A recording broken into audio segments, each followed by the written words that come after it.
Welcome back to the $2 Film Club. Today we are talking about three special films, I guess. We're talking about three Godzilla films from three different eras: Godzilla versus Mechagodzilla, and then Godzilla versus Biollante, and then the most recent Godzilla minus one. We're primarily focusing on the Toho produced Godzilla films because Shin Godzilla has just been re released in 4K for the first time. And I really liked that movie, and I thought this was the perfect opportunity to talk about some of the, I guess we could say, golden age Godzilla movies. But also, I do really want to talk about Godzilla minus one, and I know that you and I have some thoughts about these movies. Yeah, I was just looking up when the first Godzilla film came out. It's like For context, 1960 something, right? 1950. Okay, it Oh, was 1954. 1954. Because I, in my head, I was thinking like 1956 because you said like we were talking about the golden age, and I really wanted to think deeply about that because I don't think I would consider 80s Godzilla the golden age, especially starting with Biolante in 1981. I'd seen Mechagodzilla. So way back when I was like 6 or 8 or some shit, I did like a double feature of Mechagodzilla, but then Mechagodzilla 2000. Oh my god. Have you ever seen that one? I've seen shockingly few Godzilla movies. I've never seen Mechagodzilla or Biollante. The only ones that I had seen up to that point was the original one, and then the Mothra versus Godzilla, I think it was called. Yeah, the only ones that I had been familiar with before watching like Biolante or like catching up with these right now was the original Mechagodzilla, Ghidorah. Mm. Oh my god, why am I forgetting the Oh, three-headed King dragon Kong versus name? Godzilla. I forgot about that one. I've seen that one too. I ironically enough, I've never seen the original King Kong versus Godzilla, It's but not I very love. good. No, I love. That's why I just like watching the clips of them fighting because it's just like I can't watch it. I can't find it within me. I mean, to be fair though, when the version that I saw was the American release because my dad had it on DVD and he like really wanted us to watch it. So it's got all that weird like English newscaster shit in it, like edited into it, and it's got the English dub and whatnot. So it's not Well, honestly, probably not the Biolante the comes goddamn close to that, and it's oh. not even and it's not even like trying to be an American film. You know So what's? I mean, we'll talk about it, but yeah, the English in that movie is really bad. And it like I was caught me telling you off before, guard, bro. I went to my settings on HBO Max, and I'm just like, did I accidentally like have the the English version, The English dub on? But I knew I didn't because the film was already transcribing it into Japanese. Japanese. So I'm just like, oh goddamn, Well, okay. you know what's funny about that? Because I was telling you before we jumped on here that I bought the Blu-ray from the Criterion Collection, and they don't have English subtitles for those parts. I Really could not fucking hear what they were saying. Like weird. honestly, I can guarantee you there's elements of the plot that I'm missing because I could not understand what they were fucking saying. I did. I don't know. I don't really think you've missed much. At least with like anything that happens in Mechagodzilla and Biolante. Uh, well, that's the thing is I feel like Mechagodzilla and Biolante you could talk as a group together because I feel like they share a lot of the same issues, but also feel very different Mm, at the same time. Like, dude, the dialogue for both of them are straight up some of the worst like pieces of dialogue I've yeah, ever like seen in my life. Like, bro, the when people character think stuff sucks. it's not even the character stuff that's the worst. It's when they try to do like all this scientific explanation. It's Oh all just yeah, like I'm a scientist because this like plant got like fucking sun rays hit on it. It just decided to randomly mutate. But trust me, I'm a doctor. I know this, and it's just the answer to everything. yeah. I think both movies. I mean, it doesn't kind of doesn't bug me as much as Mechagodzilla just because there's so much going on. But it really bugs me with Biolante that they don't really explain anything that well. No, dude, it's I'm doctor. I say what happens. That's what happened. That's literally all it is. Like I was thinking about how to talk about the characters in Mechagodzilla and Biolante, but Mm, I just came down to they're all just caricatures. Like why even give them names? It's literally just scientist, girlfriend, boyfriend that knows scientist. Like it's all about the relationships between the characters that really matters because that's all how they know each other. Nothing else really matters. Like in terms of yeah. like their characters. I mean, I will say at least Biolante, they have more of a personality. There's still a shit ton of characters and far more than there needs to be, but I think Mechagodzilla's worse because it really stands out because they don't have any personality, and it does kind of just boil down to like, oh yeah, this is that person's brother or this is that person's girlfriend or something. Yeah, Honestly, the I only person agree. the only person that I think has any like that is that memorable is that one Interpol dude that comes out of nowhere. Ah, dude, I can't even tell you. Like, I really remember that character because like they all just kind of mesh together for me. Like, at least I'm trying to. It's really hard for me to dictate which of the two films I found to be dumber. In terms of Okay, I do I have an the, answer for that. I'm on the verge of saying Mechagodzilla because for some reason I just totally forgot how Mechagodzilla existed in that film, Oh, you mean the and alien shit? the all the alien shit was weird. But then I think about Biolante and everything. Like this is where like that I'm scientist. Whatever I say goes is exactly what's happening. Kind Hmm. of comes into like full fruition, and that's what makes me lead it into it being dumber. Like the creature of Biolante looks really cool, but like They don't what use it it a lot, they don't you bro Biolante like fucking dies halfway through the film, like 10, 15 minutes after being introduced. And when and I then sat comes there, I'm back like, just for the last minute. just like the last minute, I'm like, dude, what the fuck just happened to this movie? I will say like yeah, I will say that I think ultimately the um the worst one I'd say is or the one that I or that I rated the lowest was still Biolante. But that being said, I do think the plot of the first or Mechagodzilla is infinitely more stupid. I just don't know. I'm trying to wrap my head around using like a scale from Godzilla and fusing it with a human soul with with their DNA from their blood with a plant. Like I don't know. I can't seem to keep trying to wrap my head around that. Where I just keep thinking that, God damn, they just put way too many unnecessary first person shots in like the cave scenes in Mechagodzilla just to Mm. like go to these super mid tier, quote unquote, high upgrade facilities of alien technology. Which also just turns out like for a minute I really thought Mechagodzilla was gonna turn into like a Planet of the Apes like random spin-off for a second. Like tell me like those apes or the aliens don't look like the apes from Planet of the Ape. Yeah, I agree. The whole like weird monkey alien shit is like probably the weirdest part of the movie, which is saying something because the whole movie's kind of weird. But I don't that stuff is probably my least favorite because it doesn't explain any of it, and then the makeup looks like shit, and the special effects like and how they like transform into it is really weird too. I don't know. All of that stuff just feels so. I honestly I think that's my biggest problem with the movie is that everything, all of the plot elements feel so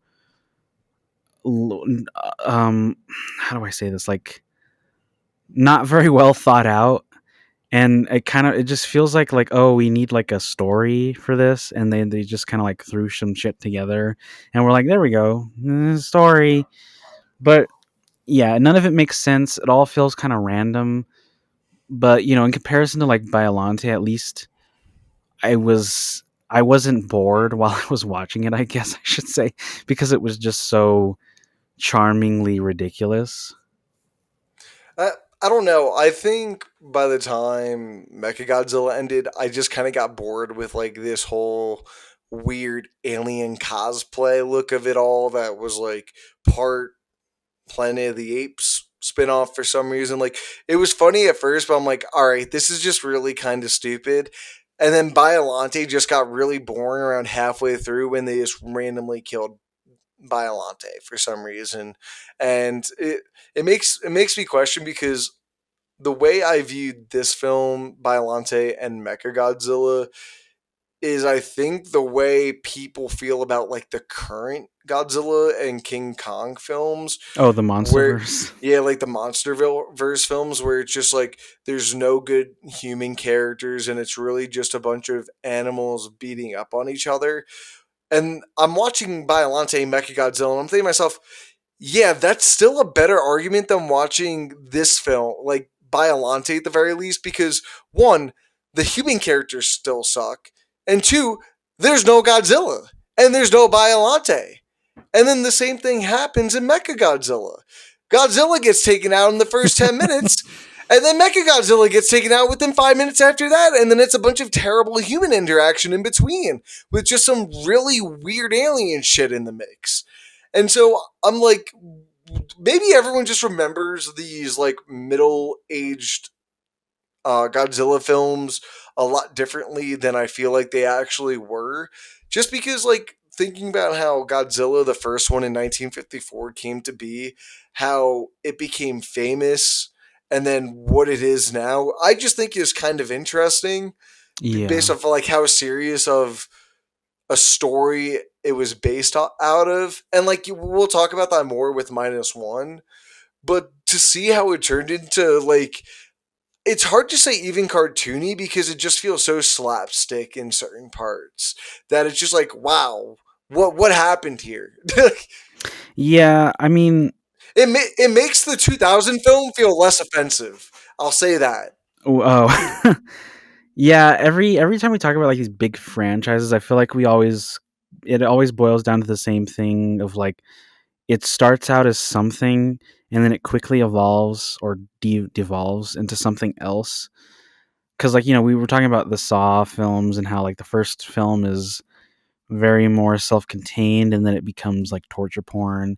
And we talked about that with something with another one. I don't remember what it was, but it's just this one, like you were saying, it starts out with that like strong, like nuclear uh, metaphor, and then it just becomes like, oh, Godzilla's fighting this other monster, and honestly, I that was another that is something. It's a sentiment that I have about the MonsterVerse movies too, in that I didn't really like Godzilla versus Kong that much because it really, to me, it didn't justify its existence, and like the plot, like the way that the story is structured didn't make sense to me.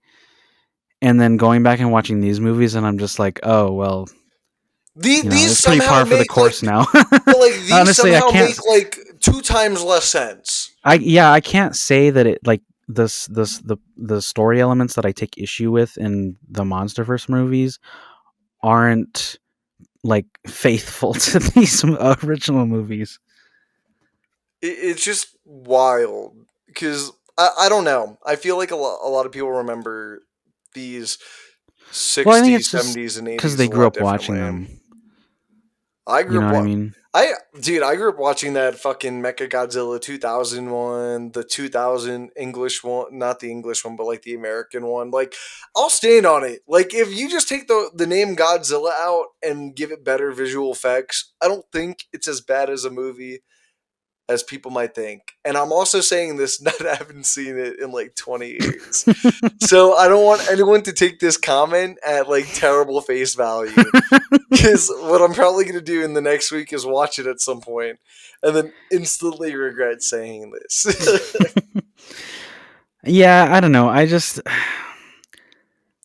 I don't know, because, bro, I just can't believe in Biolante, like, trying to fuse a soul with a plant and a scale from Godzilla to going to what god is it that they fucking summon that turns into like a Power Ranger fight that Godzilla's not even a part of until like the last minute of it?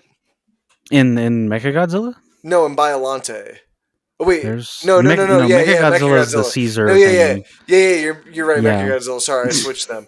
Yeah, dude, that's so stupid. Like I mean, I what? will say, as stupid as that is, at least there's a more concrete, and I say that like, you know, again, like with a grain of salt, like concrete in that in Biolante there's really nothing going on, but in Mechagodzilla the main like driving force of the plot is them trying to figure out this whole like statue thing and where it's supposed to go and how to awaken the Caesar thing. You know But then it that turns that into a 4 minute music it video of a it girl sitting on the oh, beach. but I mean what I'm saying though is that like at least in Godzilla versus Mechagodzilla it feels like there's more of like a driving force of the plot than there really is for Godzilla versus Biollante. And that's kind of why I found Biollante to be more boring because Godzilla is featured a lot more in that movie, and he is kind of like the main conflict. But it's just my problem is that Biollante serves little to no purpose in the movie. That it kind of just makes me wonder why they included it. And then yeah, I don't know. The inclusion of King Caesar in Godzilla in Mechagodzilla seems more like marginally more feasible or natural or something like that. I mean, in Mechagodzilla, they just at least try to make things make sense. Biolante, they just Nah, really don't give a fuck. No, I Biolante, mean they don't try. the I think I will say there's sometimes it feels like there's too much going on in Mechagodzilla with like the alien shit and Godzilla's charging up his electromagnetic fucking force field or whatever that he uses at the end, and then you've got like the King Caesar stuff, the Interpol stuff, um, yeah, all of that stuff. It does kind of come off as a little random, especially when like every time there's a new scene, it's just like how are they being found so quickly by the aliens? I don't know. It doesn't explain any of that stuff, and you're kind of just supposed to take it at face value, I guess, which is jarring. But yeah, I don't know. Godzilla versus Biollante is just not. It's not about that. It's about fucking these. I don't know. It's like yeah. It's about these like secret agents from all these different companies trying to get the last Godzilla cells or whatever. Well, it tries to overcome that. That's what I don't get with like Biolante. Like it unnecessarily like complicates itself by Yeah, like making. I'm trying to figure out how to say this without like making it sound stupid and like overcomplicated with how like they try to work in the origins of like humans making Godzilla through nuclear weapons. Like they try to go through this whole man-made thing. Look at what we created again. Like this can be a topic that I'm gonna bring back up in -1, but they just do it to an extent in Biolante where it's just like how many more fucking times are you guys gonna keep doing this to yourselves just to stop Godzilla? Who, if I'm trying to remember in this one because it's hard for me to remember. This is like a primary issue I have with just all of them. Not less -1 because it was more recent, but more so of the ones between the 60s and the 90s.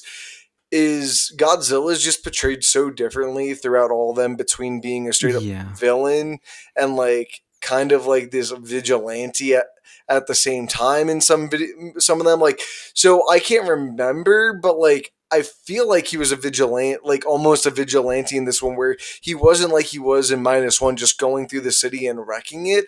So it yeah. almost, so it almost kind of feels like, why are you guys creating an issue for yourselves when there doesn't seem to be an issue? Like at least in the modern day ones, like they at least acknowledge that they figure out a way to live with him. You know, like it Oh, seems like that's very much something that could happen in this world, but then they're like, no, big bad monster could come back, when it just seems like he's come out to like take out other monsters in the same aspect of like like keeping the power. I don't know. I think they try to overcomplicate the film in that, right? you're talking about Biolante or Yeah, Mechagodzilla? Biolante. I mean, Biolante, he's very more clearly the antagonist. Um, which I didn't hate. Oh, that's right. I forgot it does open with him terrorizing the city. Yeah, see, that's what I'm saying is I get them so mixed up and intertwined that I it's hard to fucking remember. Yeah, I did that part. I didn't mind. It's just that the movie starts with the whole Godzilla cell stuff and like the I don't fucking remember whatever fucking fictional country they came up with for this shit, but you know that like Middle Eastern ish country or company sends those fucking guys to go steal the Godzilla cells, and then you're kind of just sitting there being like, what is this? What is happening? What does this have to do with anything? Also, that you know the scientist dude's daughter could die, and then off Killer, I screen, say. off screen, he fucking uh, yeah, he uses her DNA uh to infuse into a plant that's never explained how that works or anything, and then it immediately introduces the psychic girl and her fucking caretaker who's also in like a relationship with some other fucking dude. I don't know, it feels like we waste a lot of time on stuff that nobody cares about And before we doesn't get into matter. the creation of Biolante, only for us to find out that that's not what the movie's about. Exactly. And I then the rest of the movie, like I don't hate the stuff of them. Like I wish they would have picked one. That's my main problem with these earlier movies is that they never choose what they want the story to be about. It's either about them trying to stop Godzilla or it's about Godzilla fighting another monster.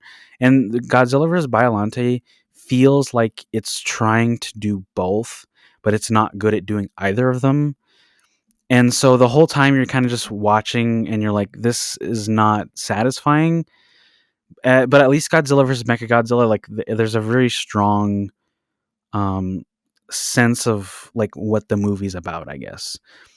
I mean, yeah, it does. I will say it does get sidetracked with all the human stuff and the King Caesar thing because Godzilla's just gone for most of the movie. But you know, whatever.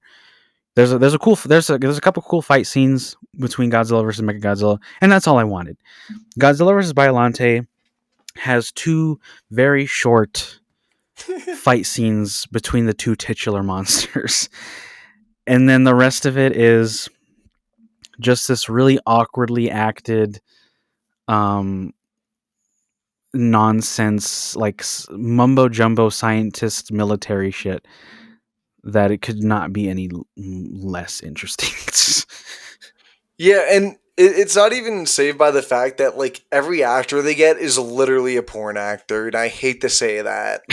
Like, And what do I you mean? Like, like I just feel like every character is just ready to fuck one another. Like whenever they're in any conversation, like every word is just like so drawn out, or just like none of it. Like every word's like overly pronounced. I'm just like, are you guys like they're not even speaking? I'm not even talking about the English speakers. I'm talking about the straight up Japanese people mm, too. Like just watching their mouths move while speaking like the native language. I'm like, why are you guys doing this? Like, why are you drawing out each word like I'm some like fucking fifth grader that doesn't know how to one read or listen well? mm. Because a fifth grader could still watch these and figure out what's going on. I I don't know. I had a pretty strong struggle trying to figure out what was going on. I don't know. Big scale with um you're right. Fuck that shit. I But I just don't know. started to look up the different eras What's of up? Godzilla. Do you know the different eras of Godzilla? Because I've never known them until I just Yeah, looked it up. so the first one from 1954 to 75 is the Showa era. And then the next one is the Heisei era from 1984 to 1995. Then from 1999 to 2004 we have the Millennium era, which That's what is I grew up watching. yeah, Like, bro, I grew up watching Godzilla Final Wars. I forgot about yeah. that. Like, so Godzilla 2000, that's like, this one's the throwback for me. Yeah, and then there's the Reiwa era, which is 2016 to present, which is from Shin Godzilla came out in 2016 to um Yeah, current day with the most recent release being -1, but obviously they're making a sequel to that one. I was So just gonna ask that. Are they making a sequel? Like, was yes, that confirmed? Because I yeah, okay, I knew they were making another, but I didn't know if it was gonna be a sequel or if he was just gonna do another totally separate, different one. no, it's a sequel. I definitely gotta watch. What was it? Shin Godzilla, his Shin first one, Godzilla right? is yeah, Shin Godzilla is pretty good. I liked it. It's I don't want to say it's you might not like because it does have a lot of the jargon because it's very politics based, but I think it's Politically handled driven. more appropriately than the weird scientists or botany science military shit in Violante. But essentially, it follows how the Japanese government would handle such a large scale disaster. It's essentially a disaster movie, but it's primarily inspired by two specific events that happened leading up to the start of production, which was a massive earthquake, tsunami, and nuclear disaster that happened in like 2011.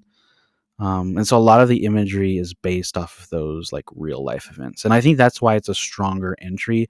I know there's a lot of people that don't really like it because it's not like camp. Well, it is a little bit campy, but it's not campy in like these first two that we're talking about. And it does have a shit ton of characters, but that's the point of it is how poorly handled those that like tsunami nuclear disaster was, and so it focuses a lot on them trying to like Deal with like the figure out what to do. fallout of Godzilla, like something like It's just that. that it's meant to highlight how underprepared the government would be in a situation like this and having to deal with all like the red tape. Yeah, I'm reading on the Wikipedia page about it. It's definitely interesting. I've been meaning to give it a watch for a while. I just Well, always kind of see, forget about it. the problem is that it's very hard to find. Can't you just like Um, rent it or something? no, you No, can't. what? I mean, you might be able to now, but so Um, for like the last few years, like since it came out, it was very hard to watch. Um, I was luckily able to see it on. I got it from like the library or something. Like I oh found a wow, DVD you really copy, can't watch it anywhere. No way. and but then for a while it was streaming on Crunchyroll, but then they took it off. And so up until now, the all of the DVDs and Blu-rays and whatnot were out of print, so they weren't manufacturing them anymore.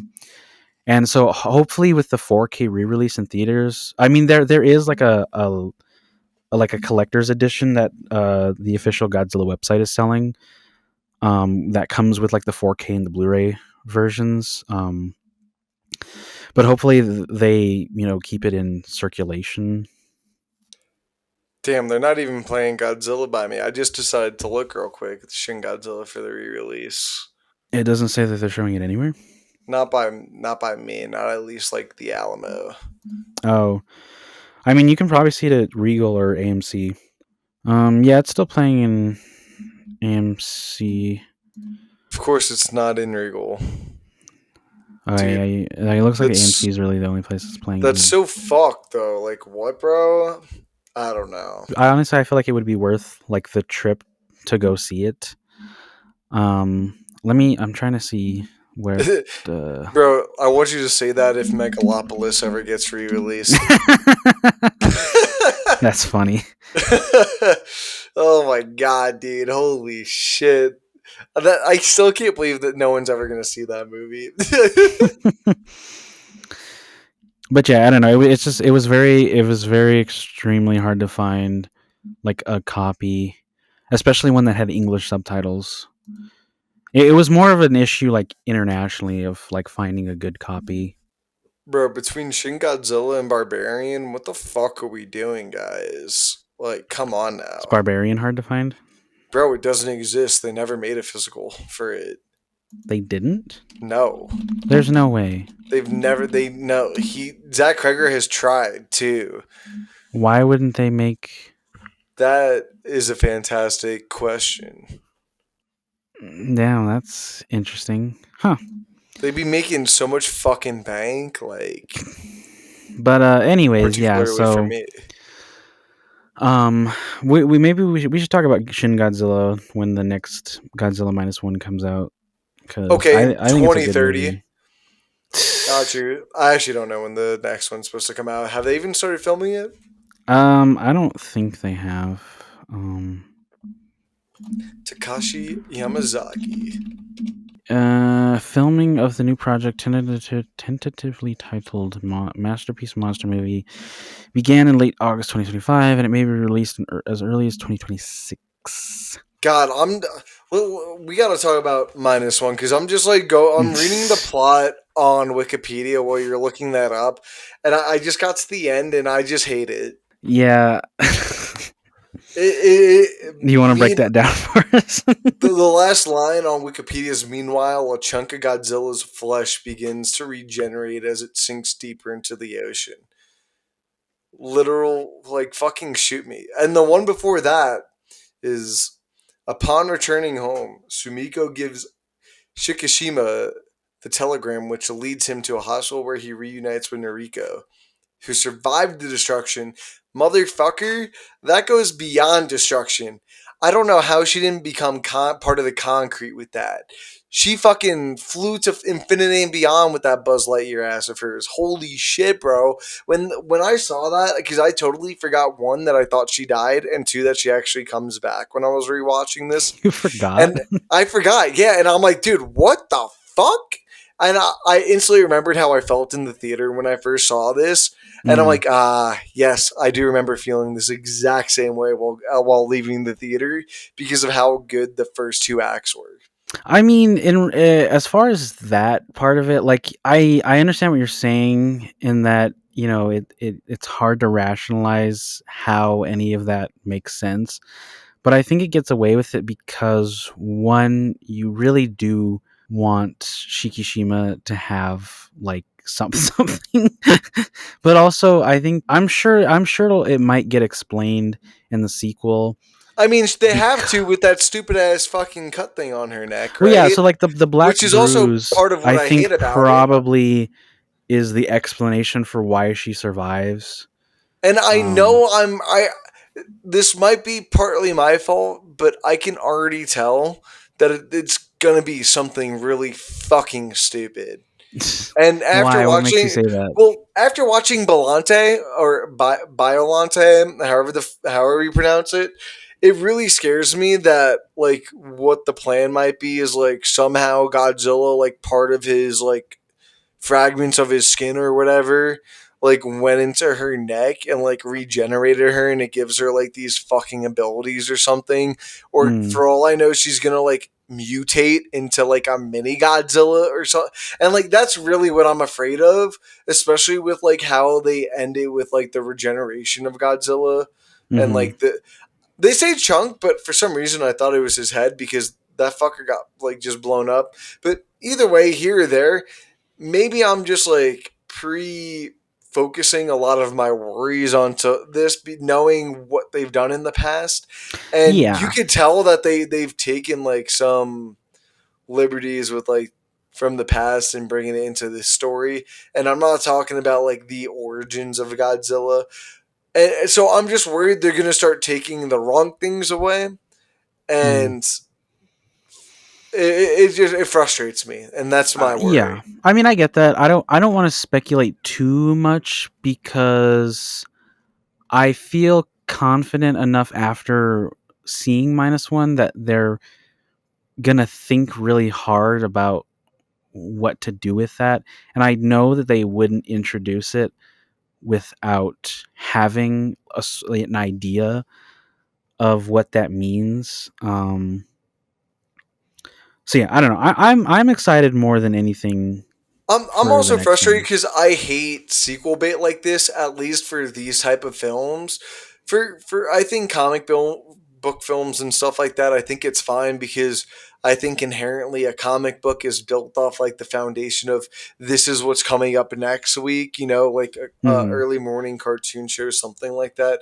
So I think it has the flexibility of getting away with it like that. And I think that's why like people like those post credit scenes and stuff like that, or like the Infinity Stones are a good example. Like I don't know. I just don't think that type of storytelling has a place in a Godzilla film, especially for one that takes itself so seriously as this. And the film just ends on guess what happens next on the next week's cartoon episode. And it's going to just start dialing up to like, this is like fucking okay, this is not what I signed up for after watching the first one. Because after I've not knowing what Shin Godzilla was like about I just find it weird that he would do a sequel to this one after doing a totally different Godzilla film from what his first one was. And that's also what kind of scares me What do is you mean his first one? didn't he make Shin Godzilla Takashi Yamazaki? No, different, Oh, different. I thought he made Shin Godzilla. No, Hold so up. Who made Shin Godzilla then? Shin Oh, Godzilla was co-directed by Hideaki Hideaki Anno Anno? and Shinji Higuchi. Okay, I did So not know that. Hideaki Anno is the creator of Evangelion, Okay. So and that's not an issue, but I still think like all the other points still stand to like the argument, if that I makes mean, sense. I agree. It's just more weird rather Obviously it's meant to than be sequel bait, and I feel like part of that is to try and guarantee that the legacy of Godzilla would continue outside of the American versions. But I don't know. I feel like it's kind of warranted in that. why? Why is it warranted though? Well, because you want to see the It's Godzilla. We continuation. always know there's going to be a Godzilla to come back, and Yeah, but my problem with the other ones is that it always feels so random how they decide to reintegrate him into the story, and this one feels a lot more better thought out. but they did such a good setup for that explanation earlier on, and if this is also why it frustrates me a little bit is because they do such a good job at making that a foundational piece of the story that it just kind of feels like they don't trust the audience to notice it earlier, so it feels like a nudge for people to notice it because if you just pay attention early on, like notice the scars on Godzilla. Like when they first encounter him in the ocean on the boat, and they're throwing the bombs off the side, and they blow up like half his face, and they watch him mute. Like they literally watch him like reconstruct his face, Yeah. and so that's also like why I'm like. Why do you guys think that's going to kill him? You literally saw half his face blow off. What makes you think blowing like just the top section of it off is going to do? Well, I mean, it's more about trying to It makes me just feel like they just think the audience is stupid for how well thought out and well like planned they made the story in the first act. Like I don't know, I just thought the opening and everything up till the third act was so well thought out that everything at the end just I'm not saying it ruins because I still gave it a really good score in terms of my rating, but it's just more of a frustration rather than this is a problem of the film. I mean, I don't know. I think that even I still think the third act is well thought out too, because they mention how there's a possibility that this might not work, but I like the way that the I like the plan that they come up with, because Well, it isn't about essentially blowing him up. It's about trying to um use the compression and decompression of like lowering him deep into the ocean and then bringing him back up. I just think it would have been for all those fucking smart people they had there. I don't know why they just didn't try to shoot him up to space. That seemed like a much smarter Shoot him up idea than how though? bro. It's not a military operation though. It's a civilian one. Like they don't have the resources for that. And you think pushing him down, like, what was it, 10,000 meters into the ocean with all that pressure building up? You think the fucking jet engines that had the power to do that couldn't bring him all the way up into the ozone layer and let him I float? don't even think at this time in this time period they even thought about going to space because when is it supposed to take place? 1940s. 1954, wait, 1945, yeah. So it Yeah, takes so place 1940 and it ends no at, one's so been this is in saying outer space 1940s. yet. No, that's my point though. Is why not just try it? Fuck it, bro. What do you have to lose at that point? I don't know. I feel like that would have gone into the like campy, stupid science I shit. thought they were already going into the camp by I I don't, essentially like trying to drown and freeze him, and then I don't know why they thought the pressure thing would work when he obviously lives in the ocean. That's my thing. Well, they explain that though. What was the explanation again? That's why, because that's the whole thing. Like their plan is much more scientifically sound than any other Godzilla movie No, I because get they it. go It out of makes their way to sense. I explain that regardless of how well it's adapted to living in like the deep sea, that change in pressure so fast would be enough to kill any creature. I d- I disagree with that because they don't know. Like, bro, there's so many different life species in the oceans they don't know about. How could they possibly fucking know that? They're just all going off of assumption.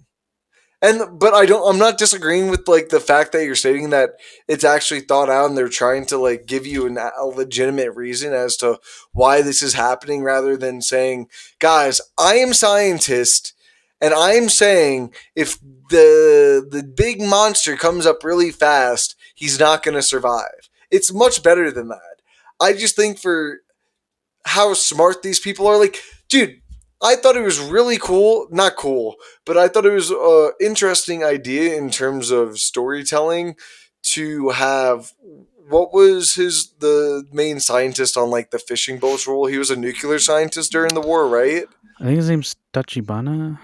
I think it is Tachibana, right? But he was a Yeah, nuclear scientist during the war, right? he was a Navy Air. Wait, no, sorry, That's the wrong character. Um, fuck, what's his name? Now I can't remember. Motherfuckers about to make me look Noda, Kenji Kochi. Noda. Yeah, the former naval weapons engineer. That's him. Yeah, and my thing, I don't know. I liked. I just thought it was stupid for what the film was trying to do the entire time. And I said this to you in like I think it was on the chat in our chat or before we started recording. But oh yeah, I just lost my train of thought saying that. Jesus Christ. What the thing about Whatever. Shikishima? Say that again. Like just remind me what I said about The thing about Shin. him not being super involved in the final act. Oh no. Well, other than that, my I remember what it is now. I was just more frustrated too with the fact that a lot of their plan is just kind of going off the fact that like this just might work. You know what I mean? And the whole time, a lot of the story I felt like was going around that idea. Where oh my god, you know what? It's so much easier looking up the IMDb so I can look at their faces with the I mean, characters' I names. feel like the they have to just they don't have all of the information that they need. It's just about them trying to find a feasible way to eliminate this, monster that they've never encountered before. Obviously there's a you know quite a large margin for error. One, because of the lack of resources and lack of knowledge, and that to me that's the whole thing with the end of like the flesh regenerating, because clearly it didn't work as well as they hoped it would.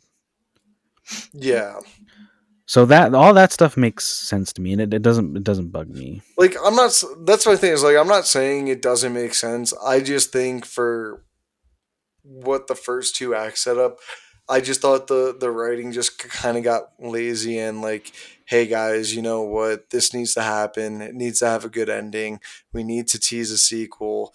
And like what you were pointing towards before is I don't feel like the lead of the film really had any relevancy in the third act, which made me scratch my head because they try to make this whole self sacrifice thing work at the end, but then pull a bait and switch that was trying to like be like the guy who beat the shit out of him before for not doing his duties of being a kamikaze fighter suddenly like had a switch of heart and told him, you know what, you're able to use it in this case. Like, okay, like cool. I didn't think the film was ever trying to lead me into believing that the answer to his peril was to just kill himself as a kamikaze pilot straight into the mouth of Well, I mean, God's. yeah, that's the point of all that is them as individuals and them as a country, like moving on from that idea of self-sacrifice. No, I get the point. I don't know. I just think him not being in it in the entire third act, it was just really frustrating. I don't know. Like I was saying, telling to you before, like I understand that frustration of like it feels a little convenient, but I think the emotional impact of the the actions of the characters makes up for those issues. I mean, I guess I'll be honest. I didn't really feel it. Sucks to say because I felt the. This is gonna sound like a weird sentence to say, but like I felt a lot in those first two acts, but like I really felt nothing when he got the note at the end to say that she was alive. I didn't feel anything when Godzilla was like doing the fucking Glock 360 reload on his back, getting ready to blow everyone to smithereens. Like all of it just fell flat for me, and that's why I feel like I'm being hypercritical about it. Is because I felt like, dude, it was kind of heartbreaking watching him come back from the base at the beginning that Godzilla had just wrecked, and he really believes that him shooting the gun on the airplane would have made that much of a difference, just because like the one group member or team member that survived berated him about it, you know, like that's the type of stuff I like, and none of that was in the third act. Like I don't feel like I got to see him physically go on that mental journey in the third act that I got to see witness in the beginning and in the middle, and it felt like it all happened in the cockpit while we were watching the rest of the film go on. I mean, yeah, that's fair. And it does kind of feel like it prioritizes this the twist that he had the ejection seat. But I don't know. I mean, I still think it's effective enough in finishing up that storyline of, you know, it's not by sacrificing yourself, but it's about prioritizing the lives of others and yourself to, come together. And cuz that's kind of the whole argument of like, oh, we lost the war because we had this mentality. Yeah, and that's what the foundation of the film was built on. That's why I thought it was super strong, and that's why I was like kind of like crying in disappointment by the end. Like, oh, you guys had me, but then you just had to pull a 2023 move. Guess what's coming up next week? Um, I'm trying to figure out what to talk about next in the film, just because I feel like there's a lot to talk about. One thing I will say, I don't know if this is a hot statement or anything, but I thought about this when it won the award too, but I am kind of shocked that it won the Academy Award for Best Visual Effects. Why is that? Hold up, let me pull up the list for 2023 Oscars visual effects. So yeah, it went up against The Creator, Guardians Volume 3, Dead Reckoning Part 1, and Napoleon. Personally, okay, I think it's better than Volume 3, Impossible, and Napoleon. I think The Creator looked better visually, in my opinion. I don't know. They like take away all the Godzilla stuff because I think Godzilla looks fantastic in the film.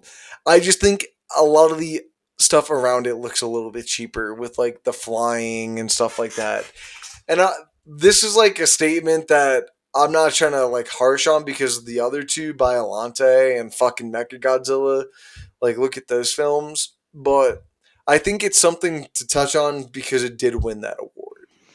I mean, I think it makes sense just given how small of a budget it had in looking that good, because a lot I know, and I've done this How too. Like much a did lot the of people creator? use Godzilla minus one as a jumping point for why, or like how visual effects nowadays kind of suck. Because another movie that came out that year was The Flash, The which what now? notoriously had I've never horrible seen that visual movie. effects. Huh? I've never heard that movie. Sorry. Well, count yourself lucky because it's Wow, dude, not I did very not great. realize the budget the creator had. What the fuck? What wasn't it, like $80 million? Yeah, I thought it was way cheaper than that. Okay. I mean, that's still relatively cheap because I mean, again, fucking The Flash had a budget of like over $200 million, and the shit that we got was not very good. Like the final they product just looks I horrible. I don't Have you seen the CGI babies in of that course movie? bro, I've seen the movie. Of course I've seen the CGI babies. They haunt It's my fucking dreams fucking unfortunately. horrendous. Dude, it's so goddamn ugly, bro. I'm not talking about the fucking Flash. But God like, damn it. but yeah, because what were the other ones that were nominated? Dead Reckoning Part 1, Volume That one 3. had what um budget? See, that one had almost $300 million. Volume 3 was that, or no, Dead Reckoning was that much. Yeah, What about Napoleon? I feel like that had to be a lot. See, I even thought Napoleon looked really good, but I feel like I haven't seen that one, but that's the one thing the it also movie's had got. $200 million. That's Honestly, crazy. the only two movies that I would have been fine with winning that award that year were The Creator and Godzilla minus one. I And don't Godzilla minus one looks so much better than it has any right to be on such a low budget, that it makes I don't sense disagree with that to that. honor them with the for the craft of working with so little. I don't disagree with that argument indirectly. I just don't know because I'm trying to. This is the thing about visual effects that I think makes it hard. At least when you're trying to compare them to like movies like Napoleon and Mission Impossible, is the visual effects for those films like, bro, Napoleon. I'm pretty sure had some pretty big visual effects because of what it was Yeah. dealing with the war, and you would never notice. Hmm. But no, Mission Impossible did so many on set things that they use like CGI to cut out wires and like Yeah. thing like that type of shit. So that's why I find it hard to judge all of these like in comparison because like Godzilla minus one looks great just off that fact. But if I would have to say which one I'd prefer, like I would say the creator's the best. Like that's where I think this one comes down to like all personal judgment when you take into consideration. Yeah. I don't know. I mean, yeah, I feel like it's an even debate for which one anyone could think that deserved it more, the creator or Godzilla minus one. I think everything in Godzilla minus one feels more intentional, and there's a lot of stuff outside of like creating Godzilla himself. You've got the destruction, you've got all the water stuff, you've got all of the green screen, the set extensions and stuff like that. I think and also like that scene where what's her name, Noriko, I think her name is, Yeah, like when she's on the train and she's just hanging out that's a the good side of part. it, like you literally cannot tell, the effects are so good you cannot tell where it starts and ends, and it doesn't fall into like the pitfalls of the green screen stuff that we see on like a yearly basis from like Marvel and all that stuff. And the creator is just different in how they even implemented the visual effects, because nothing was shot on a green screen. It's all like real In photography that they're camera. they're overlaying all of the CG elements into, and they're essentially compositing all of the. That's a pretty general way of phrasing it, and it doesn't speak to the level of artistry, but they're essentially compositing all of those elements in and finding unique ways to blend them, so with the use of color, textures, all that stuff, so that it feels real. Yeah, I agree. I really like the moment when we first watch Godzilla like shoot his nuclear beam, and watching like the almost reload kind of Oh yeah, the charging stuff. yeah, the charging stuff on his back with each one of the spikes like kind of popping up as it goes up and it's ready. Like, oh, dude, watching that is so good. Yeah, But I will say this film, I would say, is the most closely resembled. the 1954 version. Yeah, out Yeah. of all the Godzilla films, this is the one that I think looks at that film and uses that as its foundation. Well, I think that's a thing that a lot of these other movies, especially Mechagodzilla and Biollante that we talked about, don't do a good job of, is that Godzilla was created as a metaphor, and that's another reason why I think Shin Godzilla is so good, is because once again it's being used as a commentary to talk about real life issues, and that's when Godzilla's at its strongest. And this one is the thematic value of everything that's going on is so powerful for no for absolutely no reason. Yeah. And I really do like, this is why I like Gareth Edwards' Godzilla more than the other ones too, because it feels much more in the same vein. Well, I think Takashi does a really good job at being able to find that balance of what I think everyone liked about what the previous Godzillas were, which Yeah. is the big monster kind of destroying the city, all this action and destruction going on around.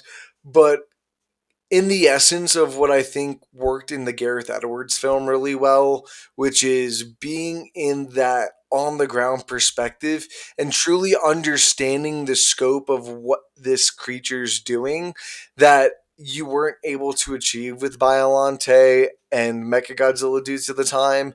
Yeah. And I think that's what minus one does really well, and I think that's what really gets the like, bro. That's why watching the scene of Nikiro, right? Noriko. Noriko, watching her just travel through the city and being say like that entire scene so well done. Just watching the foot. Bro, I can't believe just watching it a second time, just watching Godzilla just stomp in the city and watching the ground push up and just like throwing everyone around without him having to like even step on them. I'm like, that's what makes that type of like Gareth Edwardsness of that film in the what was it, 2013, 2014 2014. Godzilla, that made that really work, is you felt the impact of the human side. And I think Yeah. that's what actually does work for like the more current ones, even though they do lean into the cartoony big action set pieces, is you still get the on ground like grand aspect of these big creatures fighting each other rather than two guys in like a porn suit fighting each other. Yeah, I mean, I don't know. The more recent ones I think lean a little too much into like the action set piece. It's less about the destruction, it's more about like similar to Mecha Godzilla and Biollante. It's just about watching them fight, and that the movies try to find something for the human characters to do. But I like that in these ones it's more about the aftermath and them trying to deal with what's going on. And because in the scene of him like first attacking in Ginza, you have her on the train and she's trying to survive, and then you have her along the streets, and then all of a sudden Chikishima comes to try and help her. Like there's so much going on. That's the problem with the other ones, is that the human characters never really feel tied to the main action of what's going on with Godzilla, fighting whatever fucking monster is also in the goddamn movie. And in this one, it just feels so much more grounded in the reality of like, oh, these characters are just trying to survive. Well, I also like the metaphor in oh my god, dude. Let me pull it up real quick. The IMDb, because I keep trying to use the Wikipedia to look at the names, and like it's not working right now. It's a no blow for me, dog. Sorry. Give me one Because you more can't see their second. faces. Yeah. Um, Kochi. I I just really love what Kochi's journey is throughout the first two acts, Wait, and who? the is wait. Are we not talking Oh, about my? Yeah, sorry. You're using, because they normally refer to him by his surname, Shikishima. yeah. I can't. I don't want to butcher that, so I'm not gonna say that because I keep, bro. I was saying it all throughout the movie, and I was embarrassing myself. You want to hear me say, it, bro? Shikishima. Shikishima? Does, I feel like I'm saying it really bad. Shikishima. Shikishima. That's what Shikishima. You're okay.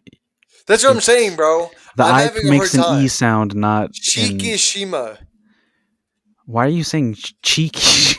That's bro. That's what I'm All right, saying. well, you're not saying his first name any better. It's Koichi. Koichi. Is better. That sounds a lot easier to pronounce though. Okay, so I'm just gonna say Koichi, asshole. Okay. Um, but I like what Koichi's journey or Shikishima. Fuck. Koichi. I like what his journey is and what it stands for with Godzilla as like a standing metaphor for PTSD and nuclear war all in like the same bunch, because I Mm, just find the character conversations that people have with him really interesting, where yeah. people will be talking about how the war is affecting them, but he'll be referring to Godzilla as like the stand-in for war in the moment. But as the Yeah. film goes on, like the dialogue starts becoming, rather than Godzilla and war, Godzilla is just becoming the war, and I like that transition of his character throughout.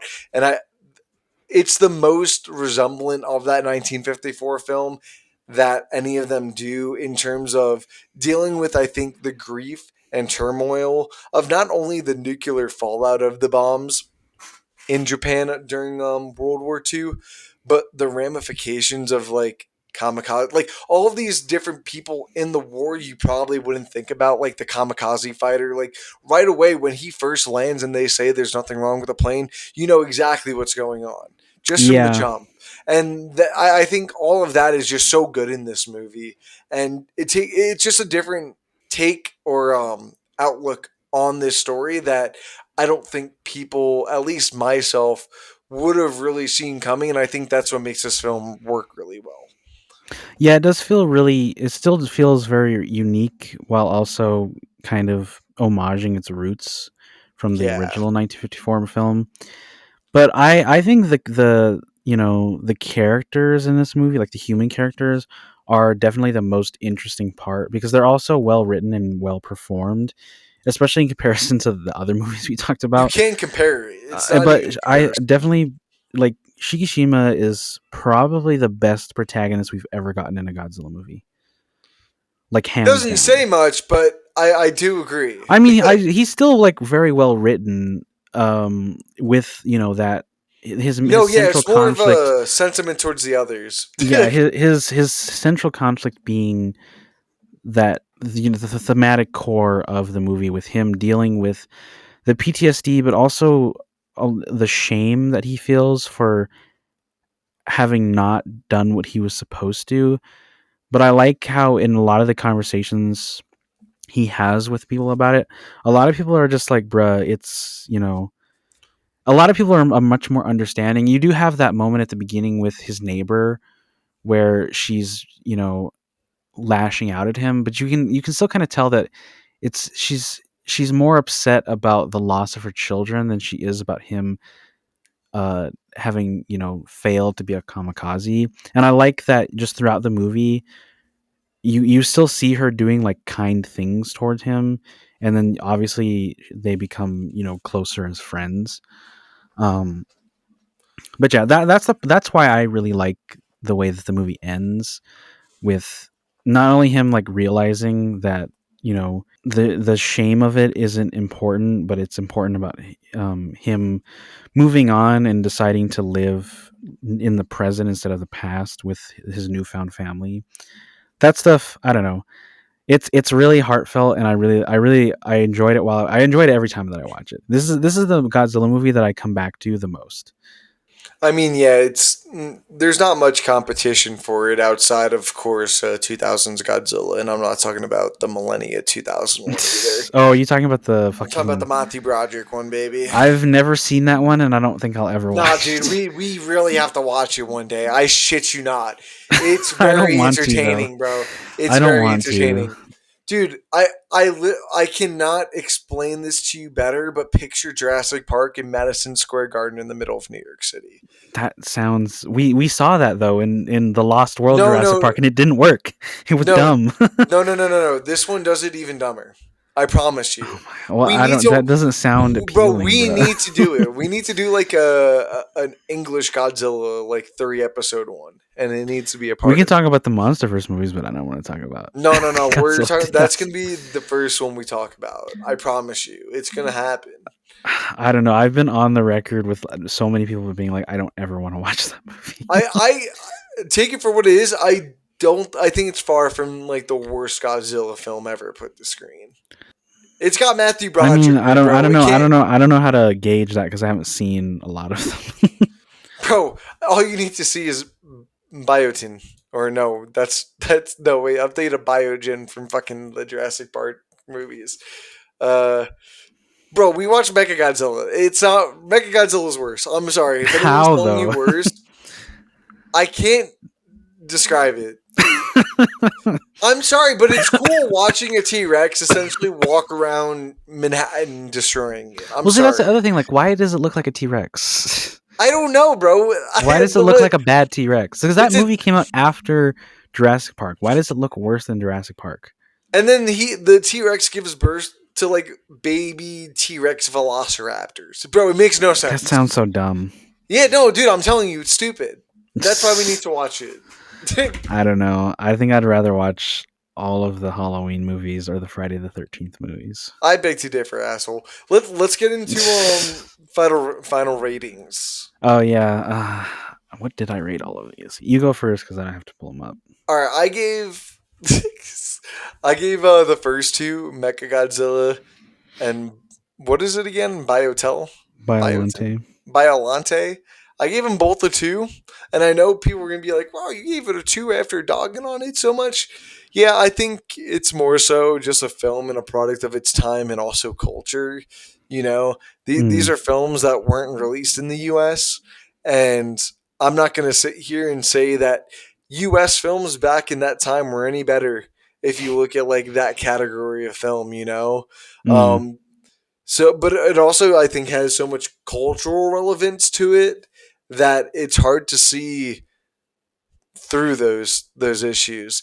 And you know what? I didn't mention this when we were talking about them, but at least they cared about filmmaking and like what a camera is between Biolante, Mechagodzilla, and Minus One. That's not something I can give to a lot of franchises, unfortunately. And then yeah. I gave Minus One a 4.5 out of 5. Okay. Okay. Um. I mean, this won't shock anyone, but our review our ratings are slightly different. different. I gave Godzilla vs. Mechagodzilla a 3 out of 5 stars. I did like the film, like we were talking before. Like it's got a charm to it for some reason. I do agree with what you're saying. Like it's hard to judge these, because given the time they came out and the culture difference. But I mean, I think Godzilla versus Mechagodzilla is enjoyable in and of itself. But yeah, the review that I gave was Godzilla literally turns magnetic at the end of the movie to fight Mechagodzilla. Do with that information what you will. So Godzilla versus or sorry, fuck. Godzilla versus Biollante, I gave a 2.5 stars. I felt that it was slightly less, not that it was worse. I just think it was slightly less enjoyable than Mechagodzilla, for all the reasons that we highlighted in this episode. And I don't know how willing I am to return to that movie. But yeah, Godzilla -1. This is the rating that I gave it when I first saw it in theaters, and I gave it a 5.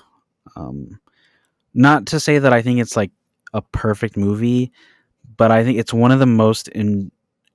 It's one of the better movie experiences that I've had, in a while, and I didn't really know what to expect going in, and I was compelled from the start to finish, and I'm really excited to see more. And like I said, it's the Godzilla movie that I return to the most. Well, not once you watch Godzilla versus Mechagodzilla 2000 New Millennia, I think you'll disagree. But Leo, what are we watching next week? All right, next week we're finally gonna we're finally gonna do Superman Part 2. God Um, help our soul. we're gonna finish off the original run of Superman movies before the most recent one. So we're gonna watch Superman 4: The Quest for Peace. Then we're gonna watch Superman Returns, and finally Man of Steel, which I've been dying to talk about because I have a lot of thoughts about that one. Yeah, I think that's going to um, be the one where me and you I don't want to say this. I don't think I'll disagree with what you say, but I think I'm going to have a different outlook on the same opinions, if that makes sense. yeah, I mean, you and I have talked about it a little bit before on the podcast of the because you said like you don't hate the idea of like an Elseworlds version that which Man of Steel kind of feels like, and that it just has it's a darker iteration, which I agree with. I take issue with the story elements No, yeah, that's my and a little point. bit the direction. I get it. Yeah, we'll get it all into it next week because that is about to be a whole nother fucking episode. But yeah, Yeah, thank you guys so much for catching us this weekend. Let us know what you think about Godzilla versus Mecha Godzilla. Godzilla which versus, Godzilla is your favorite? like, out of all of them, or just the ones we watched? Yeah, I want. Well, no, I mean both. I want to know what people think about just the series as a whole, but also which of these three movies did you think was the best or the worst? I mean, there's one answer, and I hope people get it right.